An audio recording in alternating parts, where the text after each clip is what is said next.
Matt Green, Presque Isle State Park Operations Manager. We're here at the 2018 Spring Beach Walk, checking out to see where kind of that fall-winter erosion has happened on the peninsula and determine locations for our summer nourishment for the summer season. It's looking like we had good ice cover for this past winter, but we've had one big storm and a couple smaller storms that have happened since we've had ice off, so we've had a little bit of erosion damage, and we're going to take a look exactly where those locations are and annotate that, and then create the plan for nourishment from that. And where does funding stand for the project? From the cooperative program or cooperative agreement for this project, the Commonwealth's 50%. We're pretty secure on that side, anywhere between $1 million to $1.5 million for that. We're getting queued up right now. The federal side is still kind of in limbo with the federal budget kind of taking a little bit longer than it has in previous years. We're hoping to find out early to mid-May on where funding stands within the Army Corps of Engineers work plan.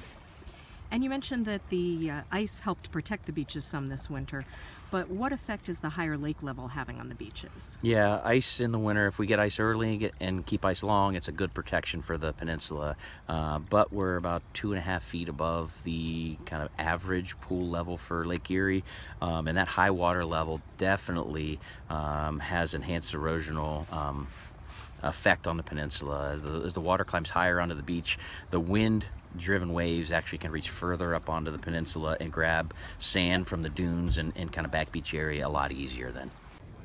Due to Lake Erie water levels, which are currently about 2 feet above normal, less of the sand on Barracks Beach is visible. I'm Weston Cross with the Army Corps of Engineers out of Buffalo. I'm a coastal geologist. I work on the coastal design here every year for the nourishment at Presque Isle. We're out here doing our annual spring beach walk. It gives us our baseline going forward as to where we're going to plan this year's nourishments.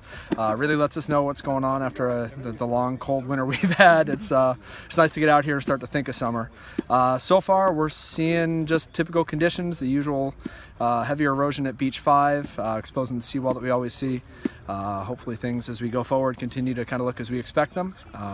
So far should be another good year out here.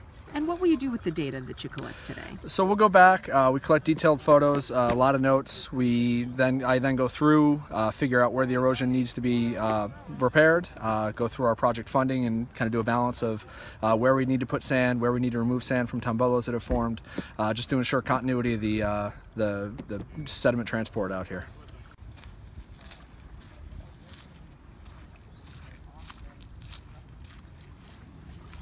From Beach 5, participants in the Spring Beach Walk at Presque Isle State Park will make their way down towards Sunset Point and then eventually out onto Gull Point.